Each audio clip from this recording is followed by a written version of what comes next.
This week on Machinery Pete TV, everyone loves a 4020. Greg travels to Polk Auction in New Paris, Indiana to see this large collection. In Tractor Tales, we'll take a look at this John Deere LA and hear the story behind it. And one man's success in selling restored tractors online. Your machinery is a serious investment and at the heart of every farming operation. Some call it a passion. We're Machinery Pete TV, and today we'll cover everything from auction roundups to the classics to the latest trends and technology. Machinery Pete, the most trusted name in farm equipment. Machinery Pete thanks these premier sponsors for their support. Sullivan Auctioneers. Let our team of professionals show you how to make your auction a success. Visit sullivanauctioneers.com. Hey, welcome to Northeast Indiana, folks, for a sale you're not going to forget. My good friend Dennis Polk, this is his pre-estate auction, and he's selling his lifetime collection of memorabilia and some really cool tractors, including 3 John Deere 4020s we're going to watch today, 2 of them hydraulic front wheel assist. Now, before we watch these babies sell, we better catch up on the latest farm equipment news. All right, thanks, Greg. I'm Clinton Griffiths. Produce left in the field, dairy farmers with nowhere to send their milk, and cattle ranchers hit by plummeting beef prices. The American Farm Bureau Federation saying those are just some of the problems in farm country caused by the coronavirus. The farm organization saying dairy prices have dropped as much as 36%. Corn futures have fallen 14%. Soybeans are down 8%. Cotton down 31%. And on the livestock side, hog futures are also down 31%. And prices paid to ranchers, well, they've fallen about 25%. Meanwhile, POET announcing plans to idle production or delay opening 4 bioprocessing facilities across the Midwest. Leaders say fuel demand has fallen by half, and on an annual basis, that equates to a 7 to 8 billion gallon loss in ethanol demand. And the global pandemic is clearly weighing on the minds of farmers right now. The new Purdue CME Group Ag Economy Barometer recording its largest one-month drop in sentiment. The reading plummeted in March, dipping 47 points from the month earlier to a reading of 121. Farmers were much less confident of both current conditions and future expectations for the ag sector on the March survey. The current condition index fell to a reading of 111 from 154 a month earlier, and the index of future expectations fell to a reading of 126 from 175 a month earlier. And there was also a drop in the Farm Capital Investment Index, which focuses on investments in machinery and buildings. It fell 18 points, its lowest reading since June of last year, when the Midwest was hit by too much rainfall and widespread planting delays. That's it for news. Let's look at some recent prices from around the country.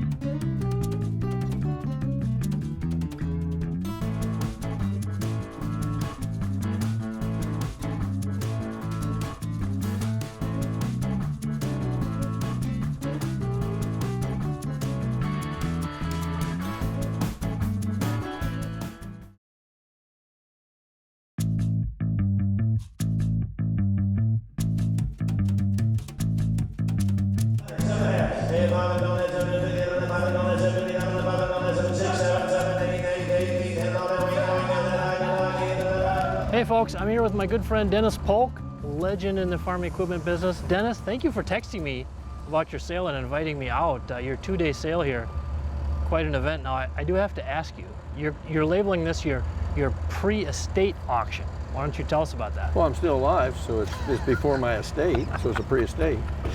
But I know you from years talking at auctions, Dennis. You have a real appreciation for life. You have a thankful heart. You're selling your kind of private collection here of some equipment, a lot of memorabilia, stuff like that. But you just sort of felt it was time to maybe pass along your treasures to... Yeah, and I want to see where they go and enjoy it. I had a great time. I mean, somebody asked me the other day, how many miles do you think? And I don't know. There might be 1 million miles represented here. I don't really know because, when you're having fun, they say you never work a day of your life, and so and sometimes I went special to buy something, but a lot of times it's by accident, or you know, we go to a sale and, hey, there's little time. Oh, here's an antique store you stop into and what have you. I kind of embraced that we ad-lib, you know. That one time we was headed to San Diego and we ended up in San Antonio, and then we decided we flew to Alaska, you know. I think that was all a little over 8,000 miles by the time we got done. And of course, that real rare Moline Plow Company flange sign, I bought it on that trip in South Dakota. And there's a guy here, he called, and when he saw the ad, and he says, I know where you bought that. And he says, I've been trying to buy that sign for 35 years. And I said, well, what'd you do? Well, I said, I must have gave too much. When your treasures, when they sell, how do you feel when you watch them go? I mean, you're kind of happy for the new owners and excited. You know, they're inanimate objects that cannot reciprocate any love that I feel for them, and I'm not gonna, I'm not gonna shed no tears. I'm gonna make it be a happy time. I'm glad to see all these people. I remember all the, and you get to think again of all the stories. You see that piece and it flashes back how much fun it was to chase it or do whatever. Now, Dennis, you got to tell us, iconic 4020 here, hydraulic front wheel assist. Where did you get this tractor? Come off farm sale out in South Dakota. I talked to the guy afterwards. This one has not been restored like some of the others. It's pretty much an original old tractor, but as solid as a rock. He took it down to the John Deere dealership and they checked the seals, because those hydraulic front wheels, the seals have a tendency to go out and be wet. These are dry. This one's a power shift. It's on 38s and got a canopy. If some of the things wouldn't happen and I was going to keep it, we would have went on across it, but it's a good solid old tractor. This particular tractor, Dan, you guys been fielding quite a few inquiries on this thing? Yeah, there's been some calls, from all over, really. Danny, we're going to enjoy watching this 4020 sell, and thank you for telling us about it. Well, I'm going to enjoy seeing it all sell, seeing where it goes, instead of they come to a viewing and then they have it. Online, $24,000 number. 12106. All right, Danny, our 4020 show continues here, and we've got an LP. What's the scoop? And a console. LPs was probably more predominant early on, but as we started getting into the late 60s, there wasn't very many gases, and the trend was diesel had become accepted over and over. And this is a console, which, as near as I can figure, 100 of them total built. And it's a power shift. So, that really makes it kind of an oddity, a true oddity if you're collecting. So. And again, this tractor, this 4020, where did this one come again? I bought it down in Oklahoma, which is LP country. How many conversations have you had over the years where people have a tractor with a serial number and they say, Denny, or your son Jeff, tell me about this. Is this rare? I mean, it must happen all the time to you. I believe in price discovery via the auction method. So many people are scared to death. Oh my God, I don't want to sell it in an auction. I don't want to give it away. Well, we don't want to give your stuff away either. And I don't feel like I'm going to give it away. There's some things I'm sure I'm going to be disappointed, but it's absolute. You buy it, and you buy it with integrity. $7,274.7 is your buyer. Here are a few more items that sold on today's sale. Sold $18,500.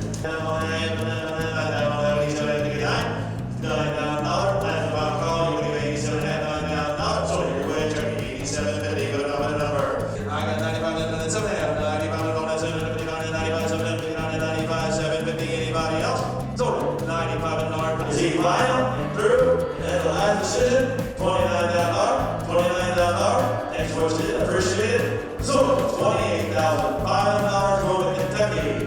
Now $12,250. We're back to where we were.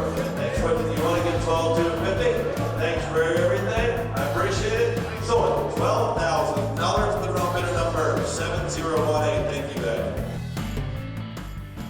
Get more from your seed bag by doing more with your seed bed. Learn how at caseih.com/seedbed. This season, while work for you may have changed, our season is underway. American agriculture, farms on. for our family and yours.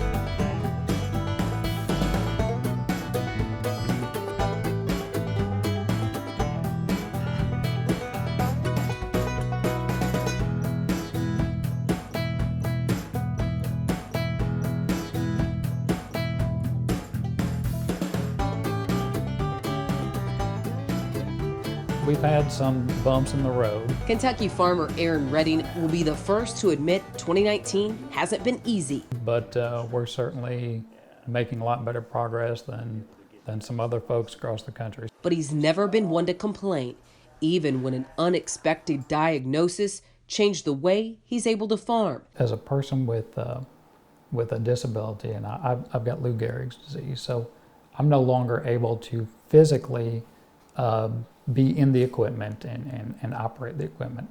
I've got a lot of great people that work here, a lot of great family members and employees that work here and help me out with that. But it's not just a reliable relationship with employees, but also partners like Redding's equipment dealer that help Homestead Farms run without a hitch. We've been working with Homestead for several years now. A relationship that was tested and proven this spring when an issue surfaced with one of Redding's sprayers. We got a critical alert code saying this pump's going to fail, and that's when we contact Homestead Farms about their issue that they were fixing to have. He says the death pump supplies fluid into the engine to make exhaust fumes more efficient and is critical to the sprayer. It will not run without it. It will not allow it to do it. When the alert came, he knew the issue was major. But when you see an expert alert come over, we know that there's fixing to be a failure within several hours. So it is a shutdown situation. So he picked up the phone and called Homestead Farms. We will probably get 3, 4, 5 calls in a season, say a planting season or a harvest season, about something that they are seeing that's of a magnitude to where they feel the need to call out and say, hey, something's not looking right. It was only 5 hours before the sprayer shut down. And in that time, wheels were already in motion to fix the problem. Oh, it worked perfectly. Because if we didn't have the expert alert, what's going to happen is the sprayer is going to fail. He's going to call the dealership. The dealership's going to react after that, and probably a day later, you're getting to the field, where before that, we do it the same day. I guess the thing that really hits me is what that technology allowed to happen. They took action when they knew that, hey, those guys are trying to get as much done as they can. They're going to push forward, but look, we know that it's just a matter of time before it quits, and we need to have a pump ready. So they were proactive about having that ready to go, and as a result, it really minimized our downtime. Welcome back to Tractor Tales, folks. This week, we're going to Virginia, and we're going to share with you a classic John Deere LA. Stanley Hula Jr. has an interesting story how he acquired this tractor, and now he's proud to have it in his collection. We've got a LA John Deere tractor that I acquired probably 6-8 years ago. A fella came by and told me that the tractor was for sale. When I went to buy it, a friend of mine had bought it from underneath me, and then he tried to resell it, and I ended up buying it from him. And I told him when I went to buy it, I said, I'll give you exactly what you paid for it. And that's what I got it for. Now, and then I've had it restored since then. We took and tore the motor down, mechanically went through it entirely, and then I have a friend that was a body man that restores the tractors. Again, he disassembled it and painted it and put it in the shape it's in now.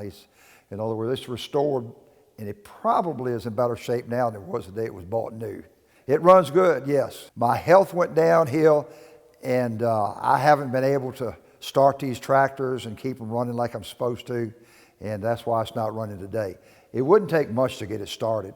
We use the right gas in it, the leaded gas, so it doesn't mess the carburetors up or anything. And we drain the gas too, so probably within 2 or 3 hours we could have it running.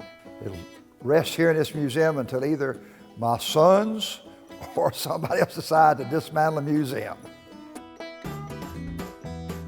Let the proven performance of Prosaro fungicide maximize your grain quality, yield, and profit this season.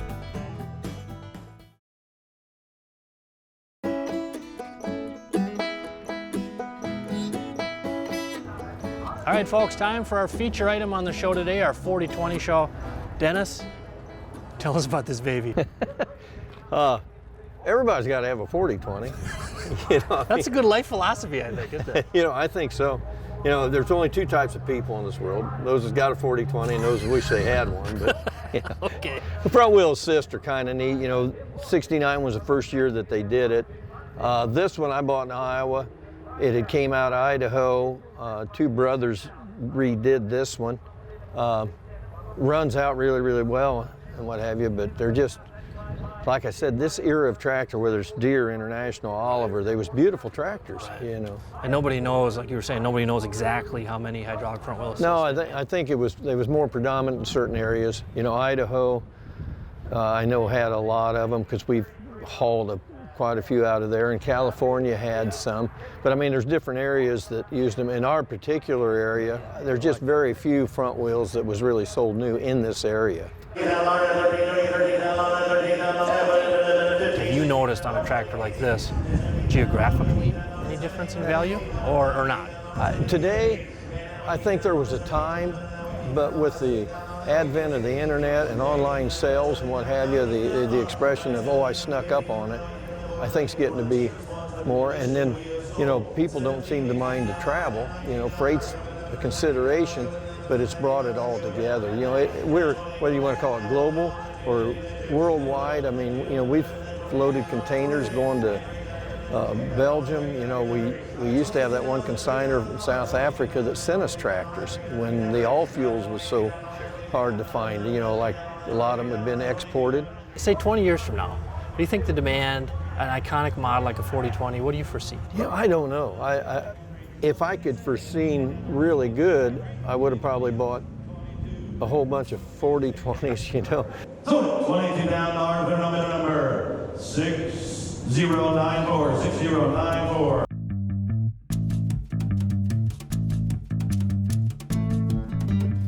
Well, folks, let me introduce you to John Wells from Elm Creek, Nebraska. Now, I tell you what, John is a very talented individual. Here's a picture of a 1978 John Deere 4440 that John did a complete nut and bolt restoration job on. Looks like new. Now, this thing sold on a BigIron.com online auction September 18th, went for $31,500. Now, it was interesting, leading up to the auction, John had it listed for sale in our MachineryPete.com website. He did the for sale by owner option, which you can hop in and do as well. And John had it listed at $40,000. So again, sold for $31,500. He got almost 80% of that hoped for asking price. Now that was interesting because John earlier last year sold this John Deere 4960, again a complete nut and bolt restoration job, just beautiful. Now John had it listed initially $100,000 in our MachineryPete.com website. Eventually wound up selling it for $80,000, I believe, to a buyer from up in Wyoming. So again, got about that 80% ratio. Now, I find that really interesting because for over 15 years, folks, I've been compiling something I call the Machinery Pete ratio. And what this is, it's the average auction price divided by the average dealer advertised price. And what I've found over these 15 years, 71 to 76% is sort of the historical norm, meaning the average auction price comes in 71 to 76% of the average dealer ad price. And what I found is if you drift below that, that means the used market either in that particular sector or on that model is kind of soft. And if you drift higher up into the 80% range, that means that used item or sector is red hot. Well, folks, thanks for joining us this week on Machinery Pete TV. I've always wanted to do this, an episode devoted to the John Deere 4020. Great fun to watch the pair of front wheel assists go for $24,000 $22,000. And the buy of the day, that LP for 7, my buddy Chad up in Michigan got that one. Tune in next week to Machinery Pete. We'll have a bunch of new stuff you won't want to miss. Machinery Pete thanks these premier sponsors for their support. Sullivan Auctioneers. Let our team of professionals show you how to make your auction a success. Visit sullivanauctioneers.com.